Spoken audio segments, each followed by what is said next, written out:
Assalamualaikum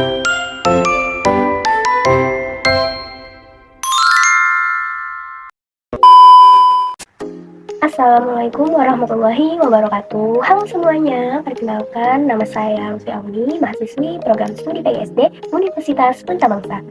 Video ini saya buat sebagai bagian dari tugas IPS mata kuliah konsep IPS dengan dosen pengampu Ibu Ira Restu Kurnia MPD. Nah, pada kesempatan kali ini saya akan memaparkan jawaban dari pertanyaan yang mengenai esensi dan penerapan pembelajaran IPS di tingkat sekolah dasar. Yuk langsung saja kita masuk ke pembahasan. Di sini itu ada 4 pertanyaan ya teman-teman. Oke, sekarang kita masuk ke poin yang pertama. Fungsi IPS itu jauh lebih mendalam dari sekedar menghafal loh teman-teman. Kenapa? Karena jadi IPS itu sangat penting sekali karena menjadi instrumen untuk bisa membentuk karakter dan melatih kepekaan sosial siswa sejak dini. Maksudnya gimana ya? Maksudnya itu, di dunia yang semakin cepat berubah ini, anak-anak itu tidak hanya butuh pintar berhitung saja, tapi juga butuh bekal untuk keterampilan berpikir kritisnya dalam memahami fenomena yang ada di lingkungan sekitarnya. Nah, jadi lewat IPS ini kita bisa menanamkan nilai-nilai toleransi, kerjasama, ya kan? Sehingga saat mereka dewasa nanti, mereka itu sudah siap menjadi warga negara yang bertanggung jawab, bijak, dan bisa mengambil keputusan, serta memiliki sikap empati yang tinggi terhadap sesama. Contohnya, bayangin saat anak-anak sedang melakukan musyawarah menentukan jadwal piket di kelasnya, disitulah mereka tidak cuma berbagi tugas saja, tapi sebenarnya secara langsung yang mereka lakukan itu adalah praktek nilai demokrasi. Jadi mereka itu di situ belajar bagaimana cara menghargai pendapat teman yang berbeda tanpa harus bertengkar. Jadi intinya pengajaran IPS di dalam kehidupan sehari-hari itu bisa mengubah teori menjadi aksi yang nyata agar mereka itu saling peduli dengan lingkungan sosialnya. Selanjutnya muncullah pertanyaan yang kedua, yaitu bagaimana cara ngajarin IPS ke anak-anak SD. Ini ya guys, pertanyaannya sini.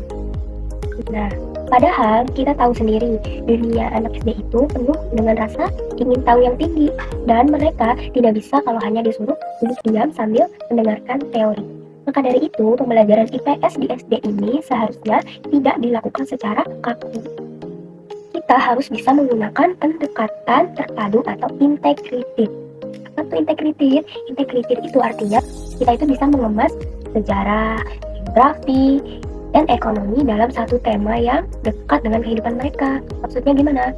Maksudnya itu guru bukan lagi jadi satu-satunya sumber ilmu yang bicara terus di depan kelas, melainkan guru itu harus berperan sebagai fasilitator yang bisa memancing si siswanya itu untuk aktif dalam bereksplorasi. Nah, dengan cara ini siswa itu tidak hanya jadi penonton, tapi mereka itu bisa jadi pemain utama yang menemukan sendiri konsep-konsep sosial dari pengalaman mereka. Contohnya itu saat kita mengajak anak-anak untuk menjadi detektif sejarah kecil-kecilan seperti kartun Upin Ipin, kita itu bisa meminta mereka untuk melakukan wawancara sederhana dengan tokoh masyarakat atau ketua RT atau bahkan kakek dan nenek mereka tentang sejarah di lingkungan tempat tinggalnya. Nah, nanti hasilnya ini mereka bakal bisa nih merasa lebih dapat pengalamannya secara langsung, dan ilmunya itu akan lebih nempel gitu. Kenapa lebih nempel? Karena mereka itu mencari tahu sendiri informasinya. Selanjutnya itu ada pertanyaan, bagaimana cara guru mengajarkan IPS agar tidak membosankan?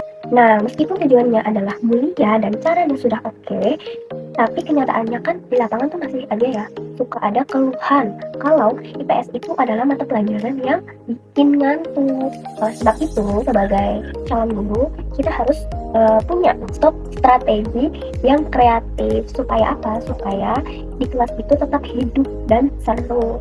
Kita ini harus bisa mengubah suasana kelas yang tadinya itu cuma duduk manis sambil dengerin gurunya lagi menjelaskan materi. Nah, kita ubah tuh suasananya menjadi yang interaktif. Salah satunya itu adalah dengan memanfaatkan teknologi atau metode permainan. Jadi si siswa itu nggak akan merasa lagi nih dipaksa belajar, tapi dia itu akan merasa main sambil mendapatkan ilmu, jadi kayak belajar sambil bermain. Contohnya ini, saat kita di dalam kelas, kita itu bisa pakai metode role playing atau bermain peran. Misalnya nih ya, pas kita sebagai seorang guru lagi membahas materi tentang pasar atau kegiatan ekonomi. Kita sulap nih ruangan kelas ini sebagai pasar mini. Jadi, nanti akan ada siswa yang mendapatkan perannya masing-masing. Contohnya itu ada yang berperan sebagai pedagang sayur, ada yang jadi pembeli, bahkan ada yang jadi kasirnya. Nah, dengan begitu, pasti si anak-anak ini tuh bakal belajar secara langsung. Belajar apa? Belajar bagaimana cara tawar-menawar, terus cara menghitung keuntungan, ya kan? Pasti pelajarannya itu seru banget, karena saya dulu pas di SMP, SMA itu pengalamannya seperti itu. Percaya deh, kalau kita sebagai seorang guru memakai metode belajar yang seseru ini, pasti tidak akan ada lagi siswa yang mengantuk. Selanjutnya ada pertanyaan yang keempat. Pertanyaannya itu, bagaimana pembelajaran IPS yang bersifat kontekstual? Jadi di poin yang keempat ini tidak kalah penting dan sering ditanyain tentang bagaimana cara buat pembelajaran IPS itu jadi kontekstual. Kontekstual itu artinya kita tidak boleh membiarkan materi itu berhenti di buku paket saja, tapi kita itu harus tarik materi itu ke dunia nyata yang sering ditemui oleh anak-anak di dalam kehidupan sehari-hari. Jadi pembelajarannya itu akan jauh lebih ngena, kayak apa ya, lebih bermakna jika siswanya itu bilang, oh ini pantesan aku belajar ini, ternyata gunanya buat ini loh gitu.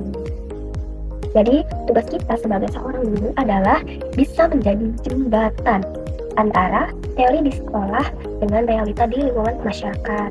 Contohnya itu saat di kelas kita sedang membahas materi tentang pelestarian lingkungan atau sampah, daripada kita cuma masih lihat gambarnya nih ke anak-anak kayak ini gambar sungai kotor, ini sungai bersih. Nah, lebih seru itu kalau kita praktik secara langsung. Praktiknya gimana? Praktiknya itu kita ajak siswa atau anak-anak jalan-jalan ke kantin atau area belakang sekolah. Kita ajak mereka mengamati kayak gini nih, anak-anak, sampah di sini sudah dipisah belum ya antara sampah plastik dan daun. Nah, setelah itu baru deh kita ajak mereka untuk diskusi. Kenapa harus diskusi? Karena untuk mencari solusi nyata. Misalnya itu kayak anak-anak kita suruh bikin kampanye yang dari karton itu ya, kayak ditulis gitu pakai tulisan tangan, nggak boleh juga gambar-gambar. Nah, nanti di kampanye itu tuh kita tulis kayak ayo kurangi penggunaan sampah plastik di sekolah. Nah, tapi kan kayaknya seru ya, karena kan kegiatannya kayak praktik gitu, bukan kayak teori terus gitu kan. Nah, cara seperti ini tuh bisa bikin mereka sadar kalau IPS itu bukan hanya ilmu biasa, tapi IPS itu adalah ilmu yang memang ada di sekitar mereka. Kesimpulan di atas ini yaitu, saya rasa menjadi guru IPS di tingkat SD itu sebenarnya adalah seni.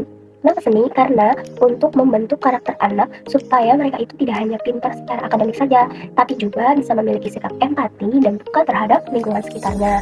Nah, tantangan kita sebagai calon pendidik adalah bagaimana caranya kita bisa membawa realita dunia nyata ke dalam kelas melalui metode yang seru, kreatif, dan selalu nyambung dengan kehidupan sehari-hari mereka, seperti bisa lewat pembelajaran yang asik dan kontekstual. Kita tidak hanya sedang mentransfer ilmu saja, kita sebenarnya itu sedang menyiapkan generasi masa depan yang memiliki toleransi yang tinggi, bisa bekerja sama, dan siap menjadi warga yang luar biasa. Semoga apa yang saya sampaikan tadi bisa bermanfaat bagi kita semua. Jangan lupa like video ini. Terima kasih banyak sudah menonton. Wassalamualaikum warahmatullahi wabarakatuh.